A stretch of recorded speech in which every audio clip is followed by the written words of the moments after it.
My name is Gerald Hooper. I am 72 years old, and I have been a widower for 3 years, 2 months, and 11 days. I know the exact count because Ruth kept a calendar on the kitchen wall, one of those paper ones from the hardware store, with a different bird on each month, and after she was gone, I couldn't bring myself to take it down. The last page she ever turned was February, a cedar waxwing. I've been looking at that same bird ever since. Ruth and I were married for 44 years. She was the kind of woman who made things from scratch. Bread, curtains, opinions. She had strong hands and a stronger laugh, and she believed that a meal made with care was one of the most honest things a person could offer another person. She cooked every night of our marriage, except when she was in the hospital with her hip. And even then, she gave me instructions over the phone so specific that I managed not to ruin the pot roast. When she died, a Wednesday in November, a cardiac event the doctors called it, which always struck me as a strangely polite name for the thing that took everything. I did not know how to be in the kitchen anymore. I stood in front of the stove for a week and ate crackers and cold soup from cans and told myself I was fine. I was not fine, but at 72, you have enough practice pretending to be fine that you can do it convincingly, even to yourself. The recipe box had been on the kitchen counter for 44 years. Pale blue painted wood, the corners worn down to the bare grain. The lid slightly warped from years of steam. Ruth had started it, the year we married, filling index cards in her neat, slightly slanted handwriting. By the time she died, there were 231 cards inside. I counted them one evening in January, sitting at the kitchen table at midnight with the box open in front of me, because I needed to do something with my hands, and I couldn't think of anything else. Pot roast, apple cake, the soup she made when any of us had a cold, the one she called nothing special but that tasted like the specific warmth of being taken care of. I hadn't cooked a real meal since November. I heated things. I assembled things. I ate standing at the counter more often than sitting down, because sitting down at the table alone felt like a statement I wasn't ready to make. The house next door had been empty for 4 months. When the moving truck came on a Thursday in late September, I noticed it from the kitchen window, the way you notice things when you've been alone long enough, with the particular alertness of someone whose days have grown very quiet. A small truck, not a large one. The kind of load that says one person, not a family. I didn't go over right away. I'm not a man who intrudes. Ruth used to say I was the least nosy neighbor in the history of neighborhoods, which she meant affectionately, but also as a gentle criticism, because her view was that neighbors were one of the practical gifts life offered, and that refusing to make use of them was a form of ingratitude.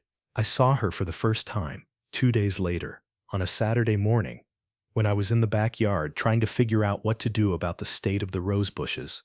Ruth had grown roses for 30 years along the back fence, a particular variety she ordered from a catalog, deep red, the kind that bloomed twice a season if you cared for them properly. I had not cared for them properly. They looked the way things look when someone who knew how to tend them is no longer there to do it. She was on the other side of the fence. She hadn't noticed me yet. She was standing in the middle of what had been the Hendersons' overgrown backyard, wearing old work clothes and gardening gloves, looking at the state of the yard the way a person looks at a problem they are already solving in their head. She was perhaps 65 or 66, slight build, but not fragile, the kind of slight that comes from being lean and deliberate rather than small. Silver hair cut short and practical. A face that had been through things and hadn't tried to hide them. I said, "Good morning," which was all I had planned. She turned around. She had direct gray eyes, the kind that assess without unkindness. She said, "Good morning, and I can see these roses have been through something." I said, "Their owner died." There was a pause. She looked at the roses, and then at me and said, "I'm sorry. I meant it about the roses, but I'm sorry about that too." I said, "Thank you." Her name was Ruth. She grew them for 30 years. The woman pulled off one of her gardening gloves and extended her hand over the fence. "Eleanor Marsh," she said. "I moved in Thursday." "Gerald Hooper," I said, and shook it. She had a firm handshake. She looked back at the roses for a moment and said, "If you want, I know something about roses. I could take a look, if that wouldn't be an intrusion." I said it wouldn't be. She spent 20 minutes assessing the situation. She didn't talk much while she worked. She moved along the row of bushes, checking canes, testing soil, looking at where the growth was and where it wasn't. When she was done, she stood back and said, "They're not gone. They've been neglected, but that's different. They'll need cutting back and feeding and some attention through the fall, but they'll come back in spring if someone tends them." I said I didn't really know how. She said, "I can show you if you'd like." I said I would like that. That was the beginning of it, though I didn't know it then. I thought it was just a conversation about roses. Eleanor had moved from Columbus, Ohio. She told me this over the fence in pieces over the following week, the way people tell things when they're not sure yet how much they want to say. Her husband, Martin, had died 18 months ago. They had lived in the Columbus house for 30 years. Her daughter lived here in Millfield, which was why she had come. She said she needed to be near family without living with family, which I thought was one of the more precise descriptions of a particular human need that I had heard. She was 66. She had taught high school English for 32 years and was recently retired. She had Martin's handwriting still on a notepad by the phone, and she didn't erase it, which she told me without explanation, and which I understood completely. I told her about Ruth in similar installments. The calendar with the cedar waxwing, the 44 years, the kitchen. One afternoon in early October, she came to the fence while I was raking leaves and said, "I made too much soup. Do you want some?" I said yes without thinking. She brought it over in a ceramic pot with a lid. Vegetable, with barley, the kind of soup that takes time to make. She handed it across the fence, and I said thank you, and she said don't thank me. I genuinely made too much. She said it in a way that was both true and not entirely true, and I knew the difference, and I think she knew I did. That evening, I heated the soup on the stove and ate it at the kitchen table, not standing at the counter, at the table, and I sat there for a while after I had finished, in the kitchen that still smelled faintly of someone else's cooking, and I thought about the specific kindness of being fed by another person. It is a different thing from feeding yourself. I had forgotten how different. I washed the ceramic pot carefully when I was done. I dried it with the good dish towel, the linen one Ruth had kept for things worth drying carefully. I set it on the counter and looked at it for a while. The next morning, I stood in front of Ruth's recipe box for a long time. I don't know exactly what made me choose what I chose. Something about the soup, something about the fact that Eleanor Marsh had made it without being asked, something about Ruth's handwriting on the index card, and the way it still looked like her voice. I took out the card for Ruth's apple cake. I should tell you that I had never baked anything in my life. Ruth had done all the baking. I was the kind of man who could grill, who could manage a pot roast if given explicit instructions, who could scramble eggs and not burn toast on most days. But baking was Ruth's territory, her domain, her particular form of joy. The apple cake was her signature. She made it every October when the local farm stands put out the first of the season's apples. She made it for neighbors, for church sales, for sick friends, for no reason at all except that October existed, and apples existed, and she believed both things were worth celebrating. I read the card 3 times. The handwriting was so familiar I could hear her voice in it.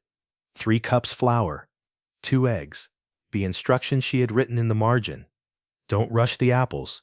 They need to soften properly, or the whole thing goes wrong. I stood at the counter for a while before I started, not procrastinating, thinking about the fact that I was about to open that box and pull something out of it and try to make it real, when for 3 years I had only ever opened it to count and close again. There's a difference between looking at someone's handwriting and following it.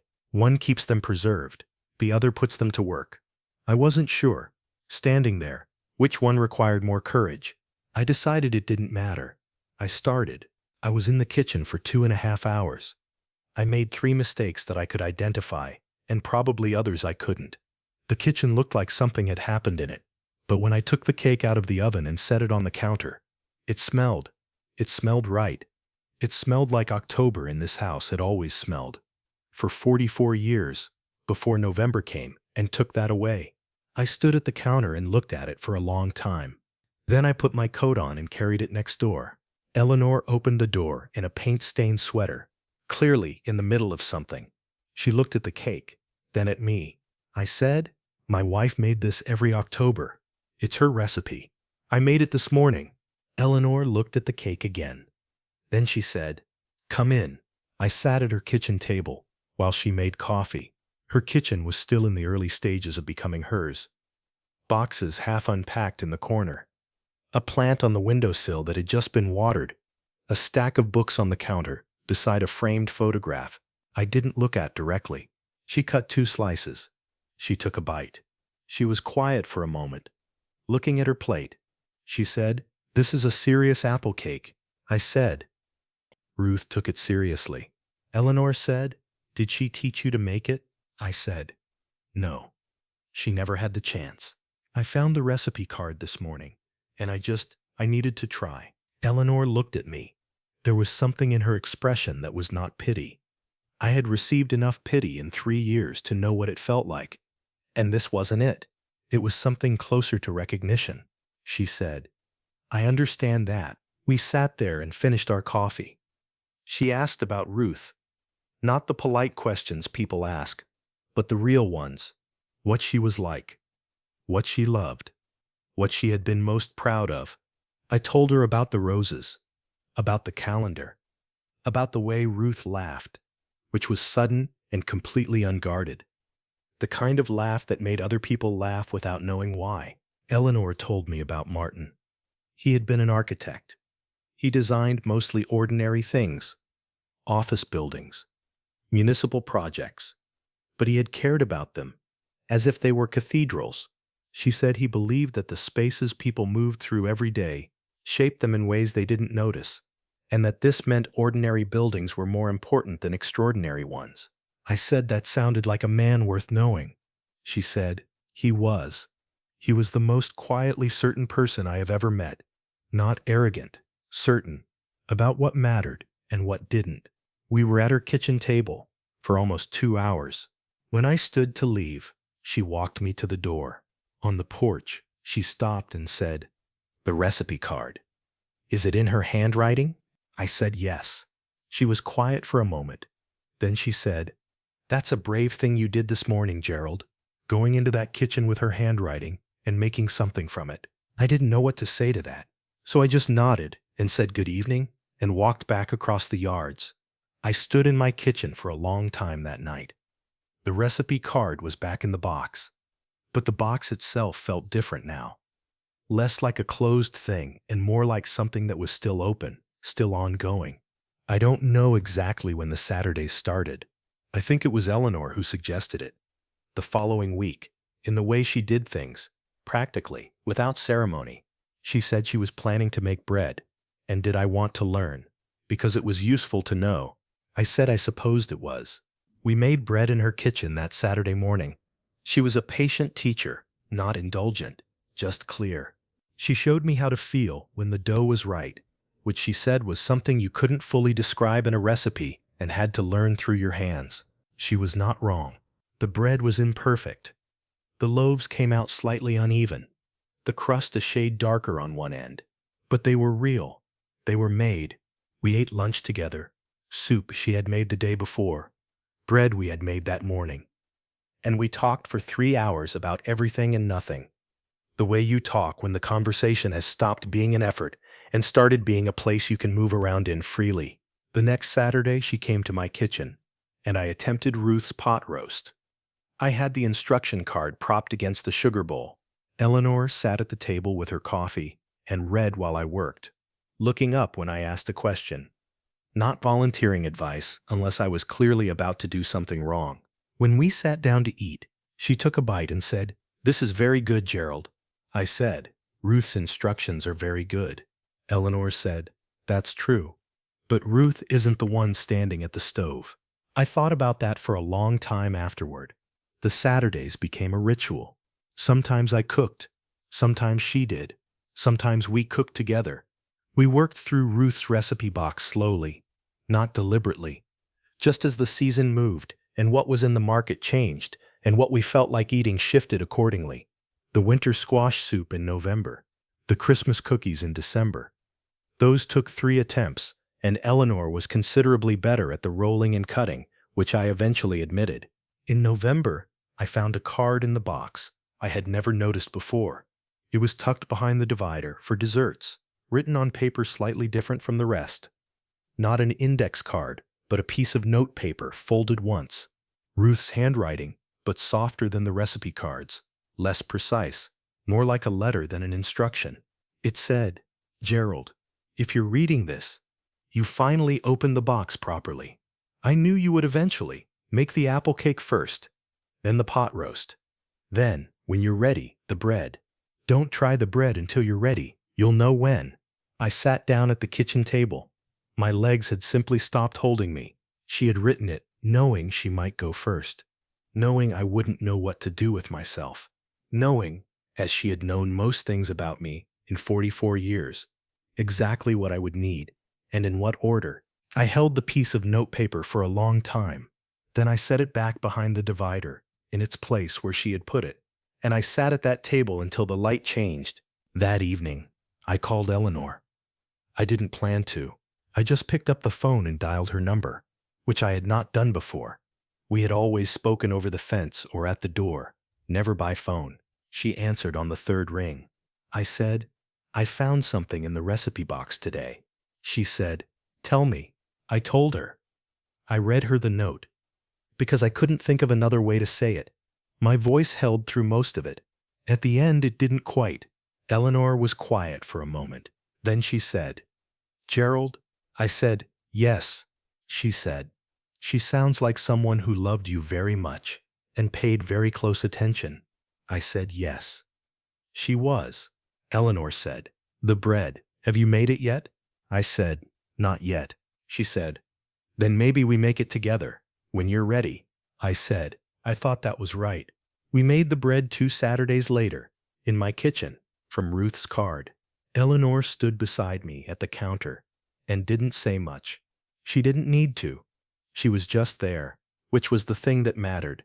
When the loaves came out, they were better than the first time we'd made bread. They were even, the crust right, the smell filling the kitchen the way it used to fill it when Ruth was in it. I cut the first slice and buttered it and handed it to Eleanor without saying anything. She ate it standing at the counter. She said, "Ruth knew what she was doing." I said, "She always did." My daughter Claire called on a Sunday in November. She lived in Portland. A good daughter, attentive, worried about me, in the particular way of children who have watched a parent grieve. She asked how I was. I said, "Better than I was." She asked what had changed. I told her about Eleanor, about the fence, about the cake, about the Saturdays. There was a silence on the phone. Then Claire said, "Dad, what is this?" I said, "It's Saturday mornings in a kitchen. That's what it is." She said, "You know what I mean?" I said I wasn't sure I did. She said, "I just don't want you to get hurt." I said, "Claire, I am 72 years old. I have been hurt. I know what hurt feels like. This isn't that." She was quiet for a moment. Then she said, "Okay, okay, Dad." I understood her worry. I even understood it was love.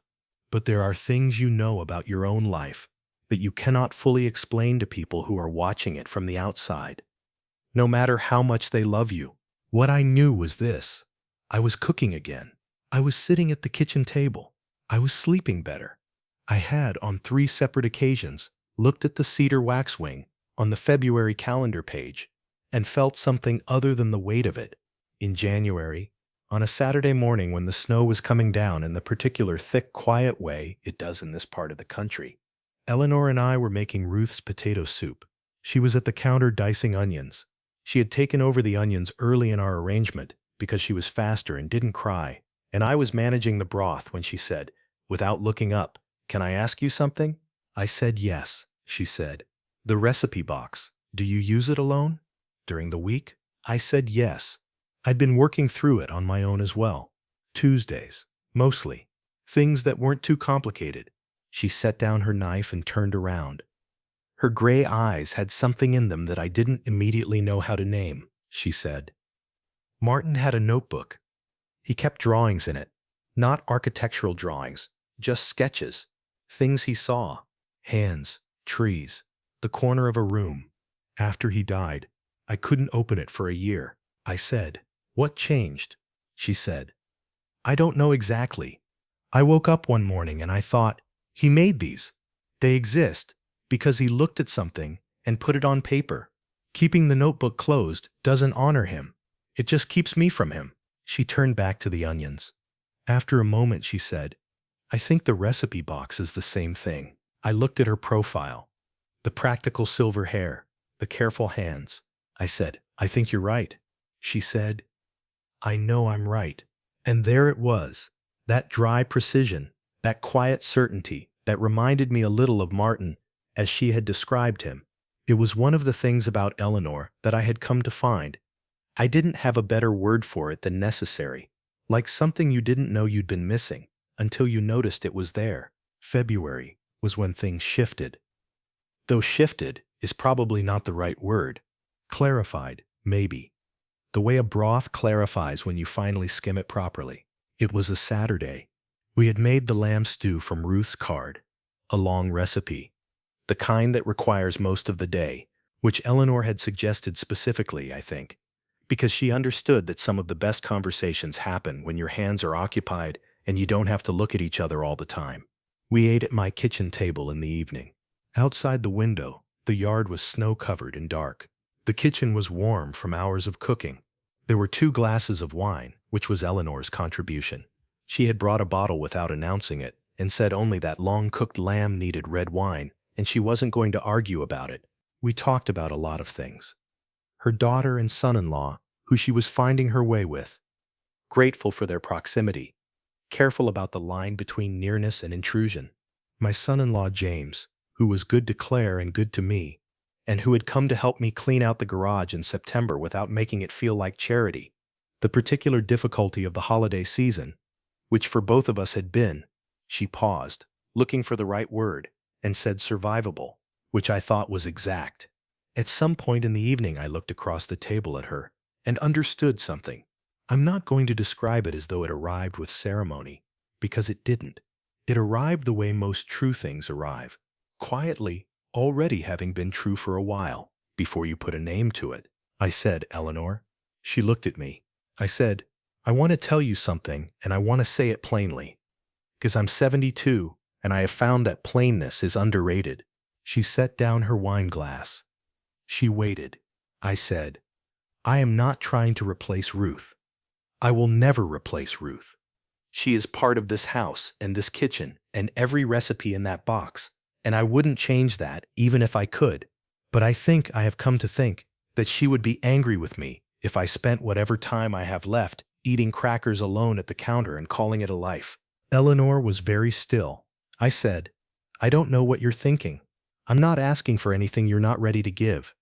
But I didn't want to sit at this table on another Saturday and not have said that I am glad you came over the fence, and I am glad about every morning since. She was quiet for long enough that I wondered if I'd misjudged something. The snow was coming down outside. The kitchen smelled of lamb and rosemary. Then she said, Martin would have liked you.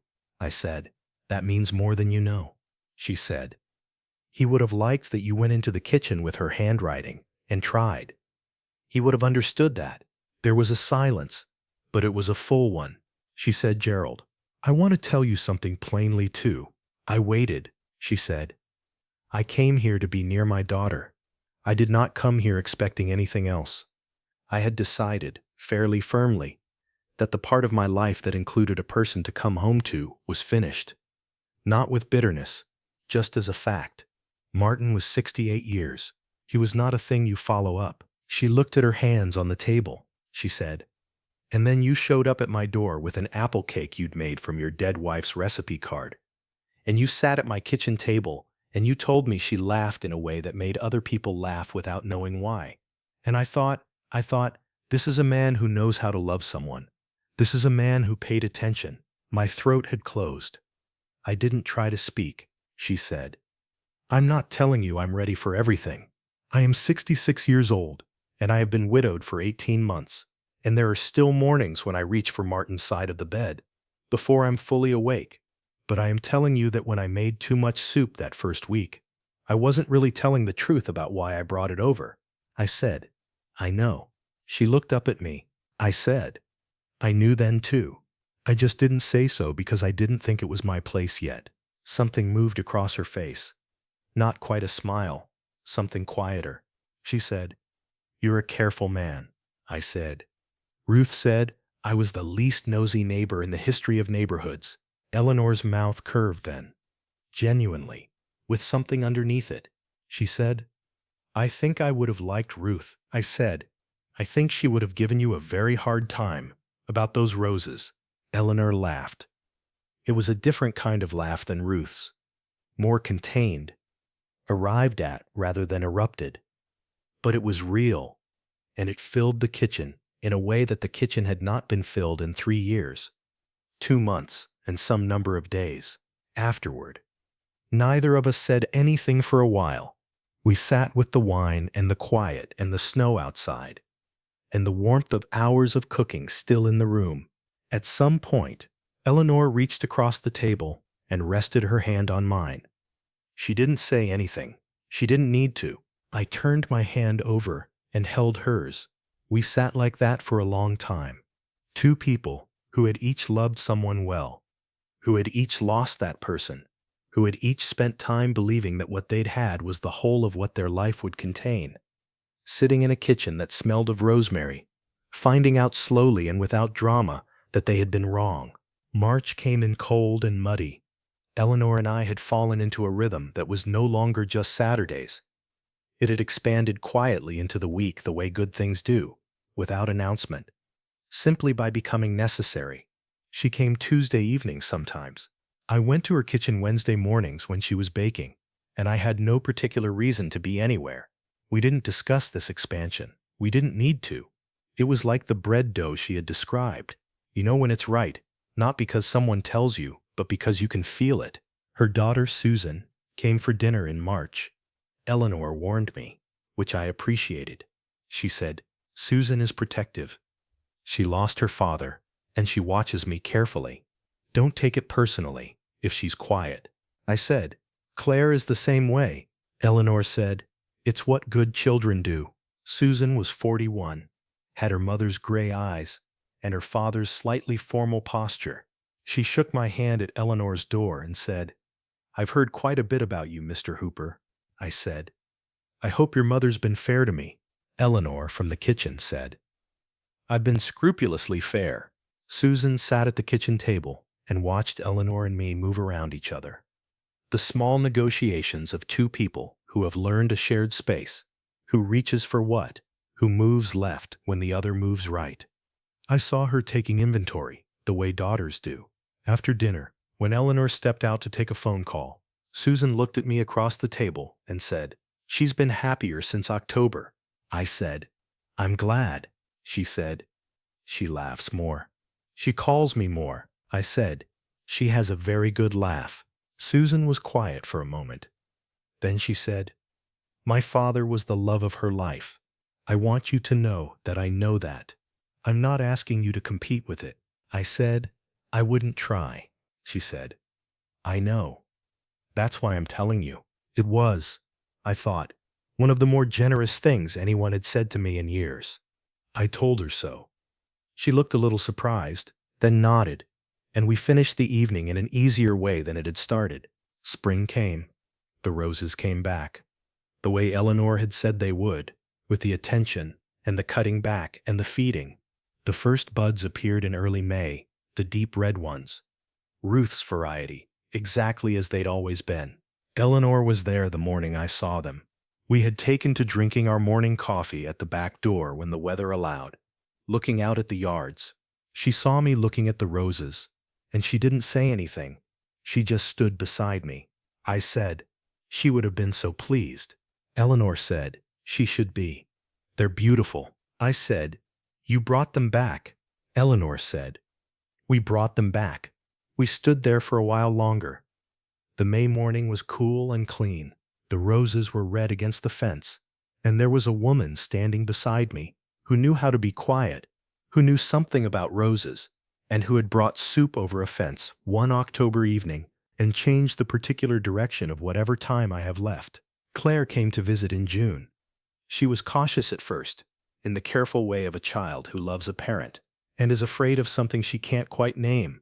She watched Eleanor and me in the kitchen together, the way we moved around each other, the small negotiations of shared space, who knew where things were, who poured the coffee without asking. And I saw her understand something. Not everything, but something. After dinner, when Eleanor had stepped outside to call her daughter, Claire sat across from me at the table and said, "Dad, she's good." I said, "Yes." She said, "She's really good." I said, "I know."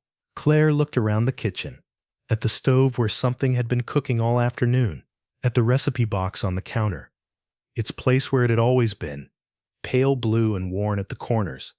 Then she looked at me with her mother's eyes, which she has always had, and she said, "Mom would be okay with this, wouldn't she?" I thought about Ruth, about the calendar she never got to turn past February, about the cedar waxwing that I had finally, one morning in April, allowed myself to take down, not because I was ready to forget, because I understood at last that keeping it there wasn't the same as remembering. I said, "Your mother was the most generous person I ever knew. I think she would say I was being foolish if I didn't let myself be happy." Claire's eyes filled. She didn't cry. She held it back the way she's always done, since she was a child, holding things carefully rather than letting them spill. She nodded once. She said, "Okay, Dad." Then she said, "The lamb stew was really good, by the way. Did you make that?" I said, "Eleanor and I made it together." She said, "You should teach me sometime." I said, "It's Ruth's recipe. I'll give you the card." She looked at the box for a moment. Then she said, "No, I want you to cook it for me. I want to watch you make it." I didn't trust my voice right then, so I just nodded. Eleanor came back in from the garden. She had her phone in one hand and a small bunch of flowers she'd cut from the backyard. Not roses, just some small thing from along the fence. The kind of small thing Ruth would have done without thinking. She put them in a glass of water on the windowsill and sat back down at the table. Claire looked at her. Then she looked at me. Then she looked at the flowers in the window. She said, quietly, to no one in particular, "This house feels like itself again." She was right. It did. It had been long enough since that was true that I had almost forgotten what it felt like. Ruth's recipe box was still on the counter, exactly where it had always been, pale blue and worn and full of her handwriting. 231 cards, 44 years of what she had cooked and who she had been.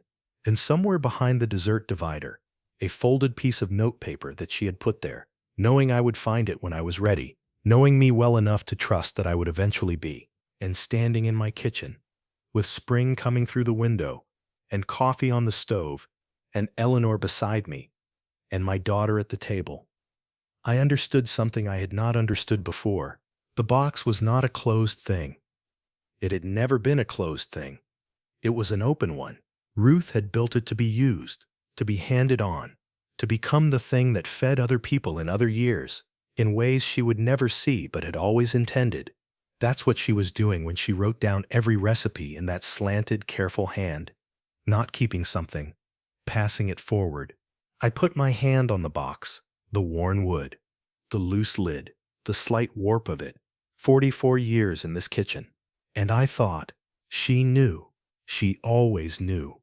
She built something that would outlast the grief and feed whatever came after.